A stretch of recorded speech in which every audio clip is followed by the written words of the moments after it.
Hello guys, আসসালামু আলাইকুম। কেমন আছেন সুপ্রিয় দর্শক?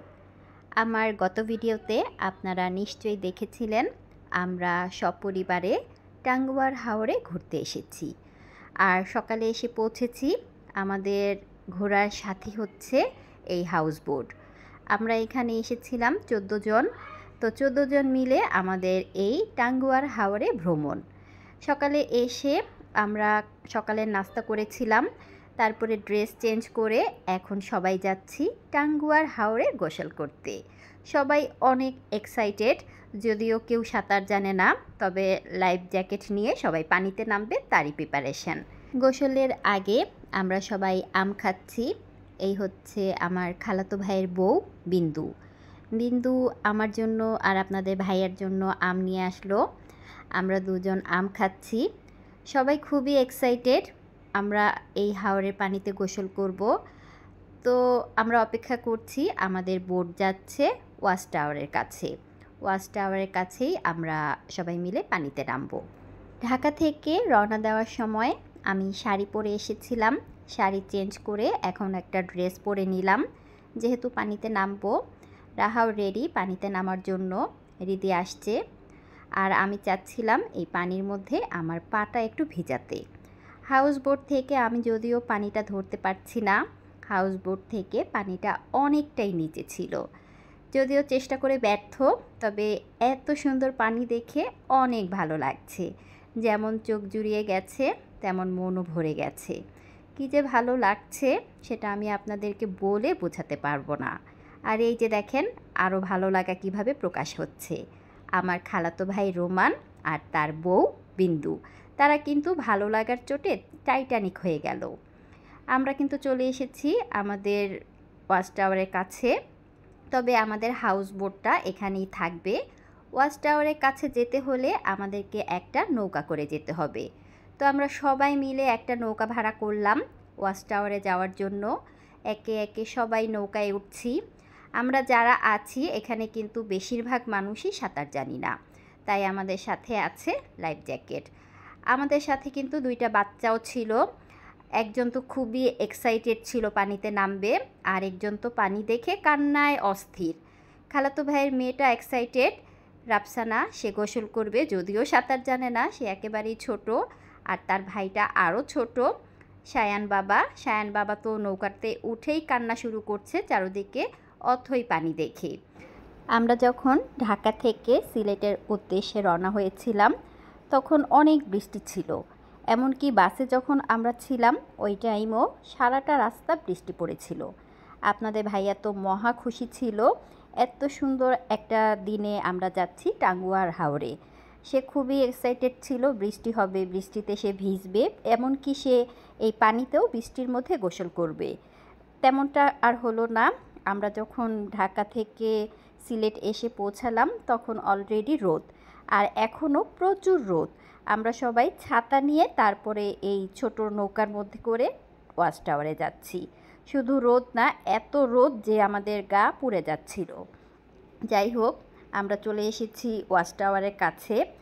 আর ওয়াচ টাওয়ারের কাছে এত মানুষ ছিল, এত ভিড় ছিল, যার কারণে আমাদের নৌকাটা আর আমরা ওয়াচ টাওয়ারের কাছে নিইনি।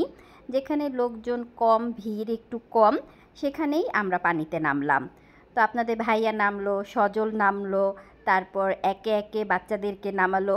আমাদের বাচ্চারা কেউ সাঁতার জানে না, তাই সবাইকে লাইফ জ্যাকেটটা পরানো হয়েছে।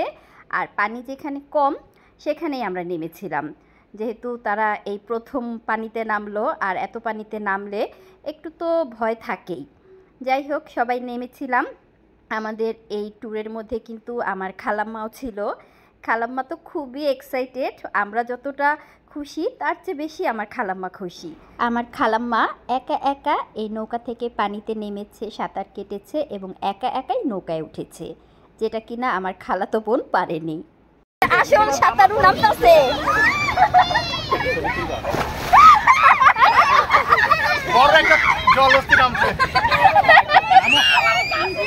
লাইফ জ্যাকেট পরে তারপরে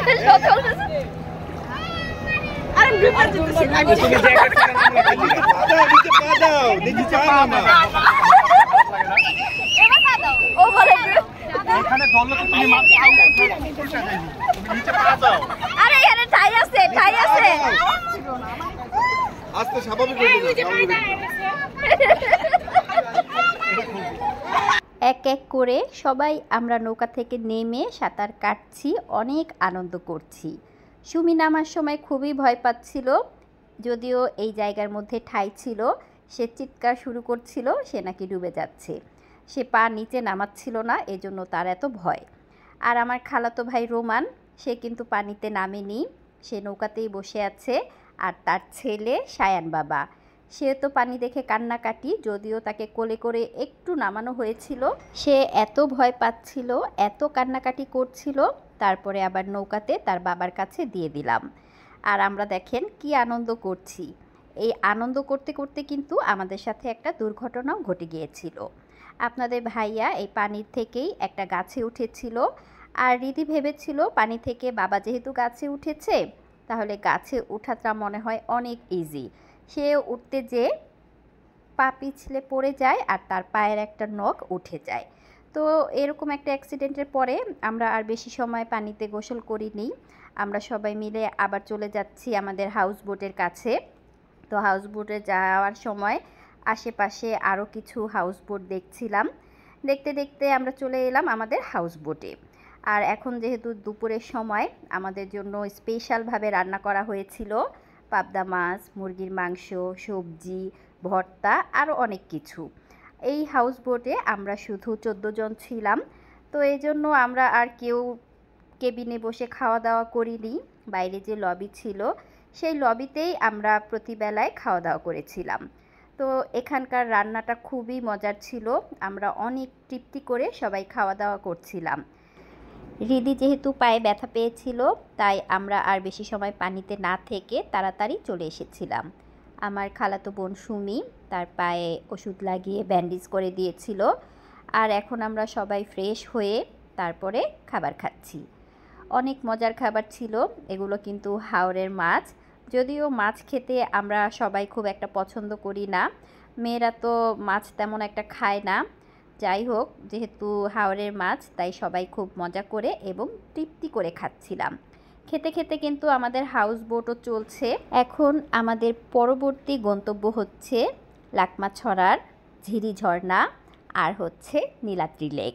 তো আমরা খেতে খেতে আমাদের গাইডের কাছে শুনছিলাম এখন আমরা কোথায় যাচ্ছি।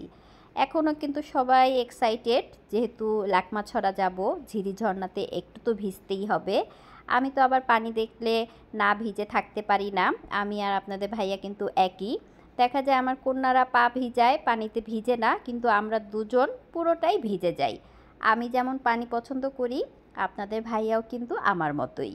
যাই হোক, আমরা যাচ্ছি আমাদের পরবর্তী গন্তব্যে, আর সেটা দেখার জন্য অবশ্যই আমার পরবর্তী ভিডিও দেখবেন।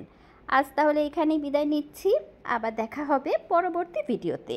সবাই ভালো থাকবেন, সুস্থ থাকবেন, নিরাপদে থাকবেন। আল্লাহ হাফেজ।